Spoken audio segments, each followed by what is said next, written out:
J'en connais certains les amis qui vont pas être du tout contents par rapport au tirage au sort des phases de poule de Ligue des Champions 2022-2023. Certaines personnes font la gueule, d'autres comme nous en tout cas en tant que fans du Real, on est plutôt contents. Un groupe abordable si ce n'est le groupe peut-être le plus simple et abordable sur le papier par rapport à un club de notre stature qui est bien sûr champion en titre. Mais le Barça par exemple pourra beaucoup moins dire qu'ils sont chanceux, ils pourront simplement commencer à... peut-être, je sais pas, pleurer d'un œil du sel et de l'autre un peu de seum, mais c'est aussi peut-être l'occasion pour eux, grâce à Lewandowski et leur mercato ambitieux, de prendre leur revanche après toutes les défaites qu'ils ont subies ces dernières années contre le Bayern, parce que tant qu'un match n'est pas joué, il faut pas parler trop vite pour question de karma, etc.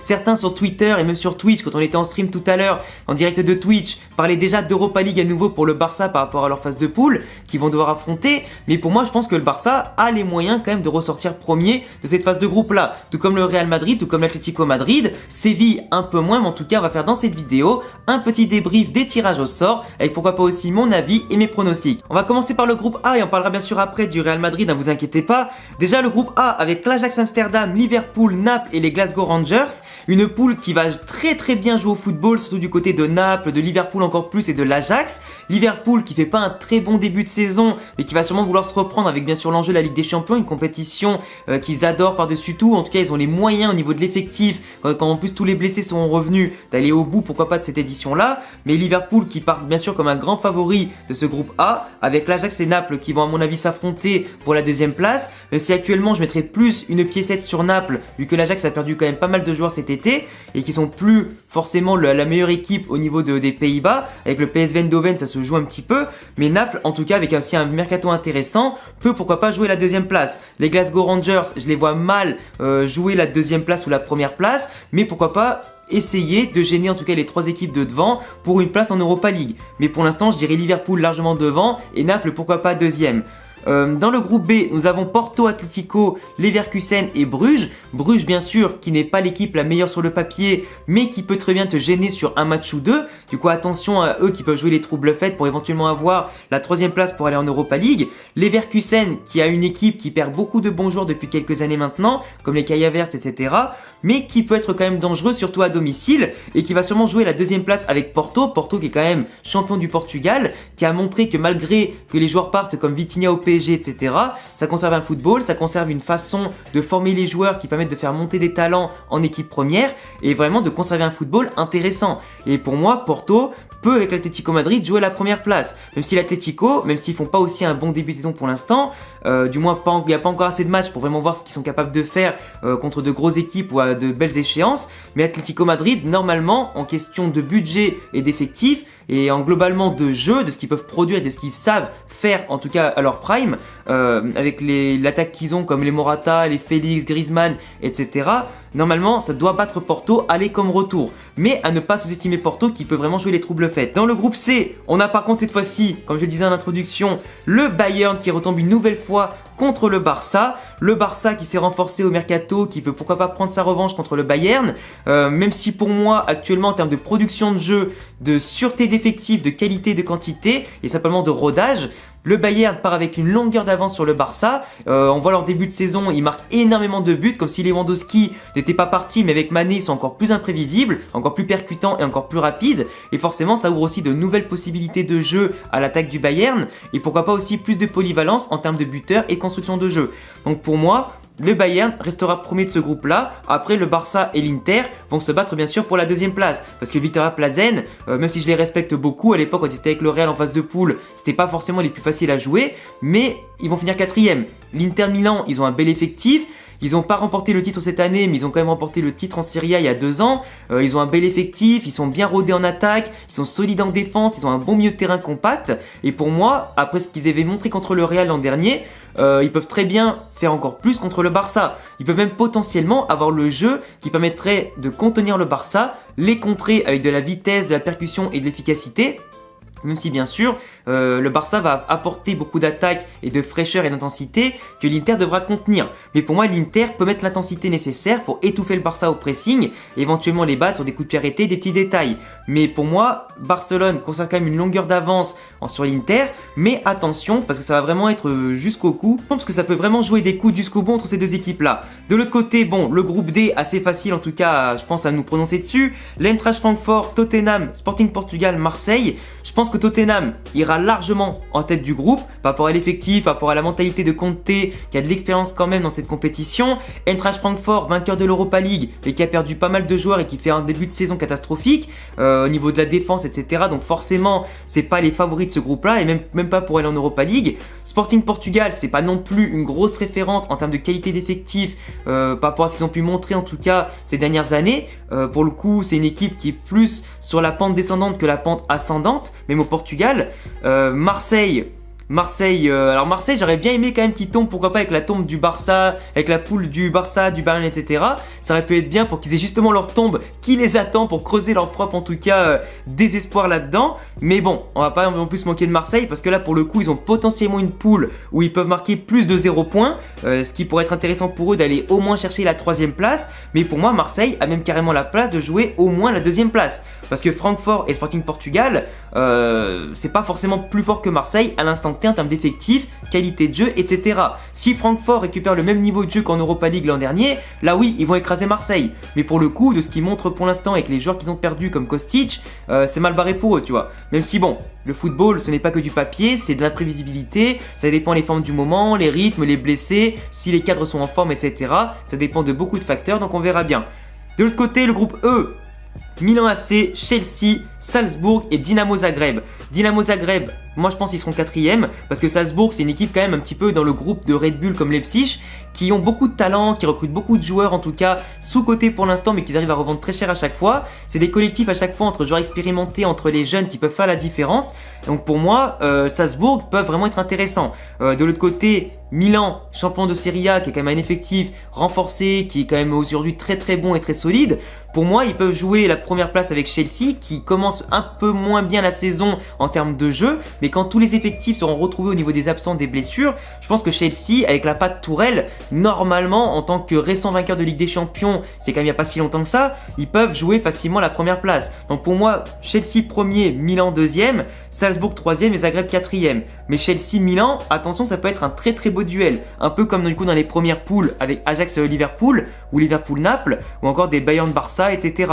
On a quand même du beau football en vue là. Le Real Madrid, bien sûr, dans le groupe F avec Leipzig, Shakhtar Donetsk et Celtic Glasgow. Alors pour ceux qui étaient là en live sur Twitch avec moi, vous avez su que j'ai notamment prédit qu'on allait tomber sur Leipzig. Après, moi j'avais demandé le Red Bull Salzbourg après derrière en 3e.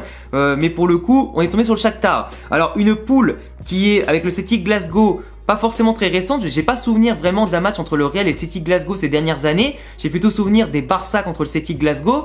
Celtic Glasgow qui avait récupéré son titre d'ailleurs de champion d'Écosse la saison dernière après l'avoir perdu quand Gerrard était avec les Glasgow Rangers.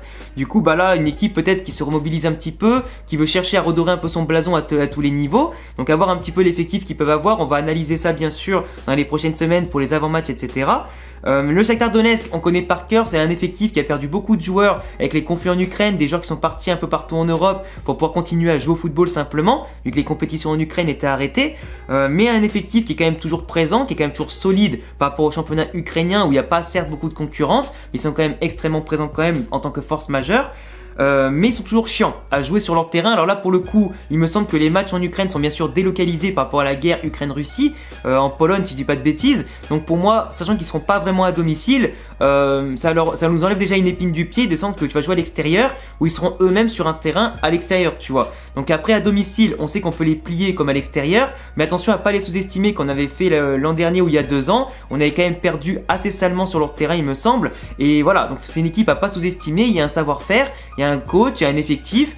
C'est un effectif qui a toujours su montrer des belles choses en Ligue des Champions, surtout en phase de poule. Mais attention à pas les sous-estimer en tout cas. Mais pour l'instant, Shakhtar Donetsk qui est à mon sens l'équipe qui finira sûrement 3e en Europa League. Leipzig, Pour moi, que ce soit sur le papier, en termes d'effectifs, etc. et de football, on est largement devant. Leipzig aussi, qui fait pas un début de saison absolument énorme, même s'ils ont voulu jouer en tout cas à fond contre le Bayern en Supercoupe d'Allemagne, ils ont perdu 5-3 si je dis plus de bêtises. Ils ont perdu l'autre jour 2-0 à domicile, malgré le fait qu'ils aient récupéré Werner, qu'il y a Nkunku, qu'il y a quand même pas mal de joueurs qui continuent d'exploser en tout cas de leur côté, qu'ils ont pu se renforcer au mercato.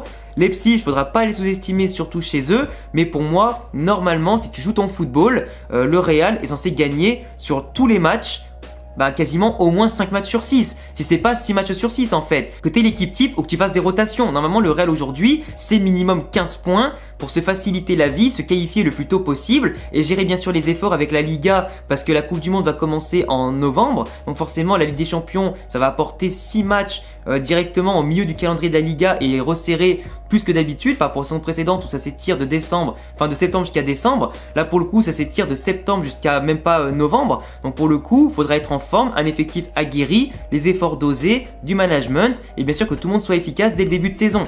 Donc pour le coup, attention à eux quand même, attention à Leipzig et surtout se qualifier le plus rapidement possible pour se mettre bien avant la Coupe du Monde. De l'autre côté, on a le groupe G entre City, Séville, Dortmund et Copenhague. Copenhague qui est l'équipe la plus faible sur le papier, mais derrière tu as quand même un groupe exceptionnel. City, je pense qu'en termes de jeu, d'effectifs, là pareil, la patte Guardiola, etc., ils seront largement premiers. Séville en Ligue des Champions, c'est toujours une belle équipe en Europa League, mais en Ligue des Champions, ils se chient beaucoup dessus. Et Séville, d'ailleurs, il y a mon analyse qui sort sur eux demain sur la chaîne, du coup abonnez-vous pour pas rater ça, pour analyser l'ensemble de l'effectif qui, à mon sens, en pleine perdition, en danger, un effectif qui n'arrive pas à se renforcer, qui n'a pas de budget, qui rate tous ses coups sur le mercato pour l'instant, d'après Monchi qui n'arrive pas à recruter comme il faut, à part quelques deux joueurs comme ça, mais pas des joueurs incroyables qui peuvent tout sauver. Un Lopetegui qui a pas forcément le discours le plus adapté en ce moment, ou du moins qui n'arrive plus à se faire comprendre par ses joueurs, et ces joueurs aussi malheureusement qui sont pas aussi efficaces, qui courent pas assez, qui se font bouffer en transition, qui sont bouffés par tous les levels. En tout cas bref, on décrira ça plus en précision demain en vidéo. Mais pour le coup, Séville qui risque de repartir en Europa League. Parce que Dortmund, même si Dortmund c'est toujours une équipe qu'on voit aller loin en Bundesliga, etc., au final ils sont toujours 2e ou 3e parce qu'ils ont un manque d'expérience, parce qu'ils retiennent pas les leçons. On a vu l'autre jour qu'à domicile, ils menaient 2-0 jusqu'à la 89e minute, ils ont pris 3 buts. C'est pas normal. N'importe quelle équipe, quelle qu'elle soit, c'est pas normal. Donc pour moi, Dortmund aura toujours ce sursaut un petit peu d'orgueil, mais ce manque d'expérience aussi, qui pourra les couler au moment décisif.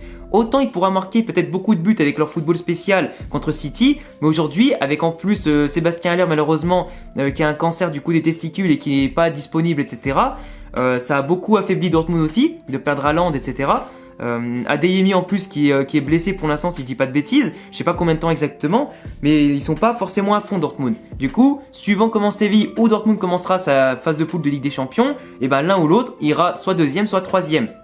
Mais clairement, je les vois pas jouer la première place contre City, c'est pas possible. Et pour terminer, le groupe H, PSG, Juventus, Benfica, Maccabi Haïfa, je crois que c'est Haïfa, j'ai pas le nom complet là, j'ai juste un H sur mon téléphone, mais en tout cas Maccabi je pense qu'ils finiront peut-être dernier. Après attention parce que c'est des clubs comme ça, dans des pays tu vois pas forcément très cotés pour le football, qui peuvent t'attendre sur leur terrain, qui peuvent peut-être te faire déjouer énormément de fois, et qui peuvent petit à petit grappiller des points. Mais personnellement je vois pas Benfica non plus être 4e de ce groupe là, je vois plus Benfica jouer la 2e place avec la Juve qui n'a pas un football exceptionnel et qui vraiment déçoit depuis ce début de saison et depuis la fin de saison dernière. Malgré les Vlahovic, malgré pourquoi pas l'arrivée de Di Maria qui s'est malheureusement blessé, Pogba aussi qui s'est blessé, Rabiot qui n'est pas excellent, enfin voilà l'effectif de la Juventus qui en plus a perdu Dybala, etc., et même Mathys de Ligt, c'est pas un effectif qui est impressionnant, c'est un effectif qui peut progresser de ouf, créer un bon groupe et jouer des places intéressantes en Serie A, etc. Mais pour moi, la Juventus, c'est pas la grande Juventus qui peut jouer des titres à tous les niveaux. Pour moi, aujourd'hui, en Italie, tout comme en Europe, il y a vraiment beaucoup mieux. Et Benfica, même si c'est pas le meilleur club du Portugal aujourd'hui derrière Porto, c'est quand même une grinta. On l'a vu l'an dernier en Ligue des Champions quand ils ont sorti le Barça. Certes ils ont plus Darwin Nunez, mais pareil un peu comme Porto, ils ont fait monter des jeunes, ils ont recruté un petit peu des jeunes joueurs et des talents. Donc pour moi la Juventus peut potentiellement aller en Europa League. Je sais pas ce que vous en pensez, mais c'est largement possible. Donc en tout cas, moi je pense que pour résumer un petit peu tout ça, parce que c'était un petit peu long, on a quand même une belle phase de poule de Ligue des Champions. On a certes pas forcément que des phases de groupe où ça va être hyper intéressant à suivre de tout du long, mais au moins on aura des beaux matchs assurément quasiment partout. Et pour moi, à chaque level comme il se doit. On aura du beau football, on aura des équipes qui vont se donner pour être au moins en Europa League, d'autres pour se qualifier pour les huitièmes de finale. Certaines équipes seront sûrement qualifiées très tôt, ce qui va du coup amener des fois à des revues d'effectifs qui pourront justement donner des points à d'autres qui seront en demande de points pour se qualifier ou pas, ou pour jouer l'Europa League. Ça dépend aussi.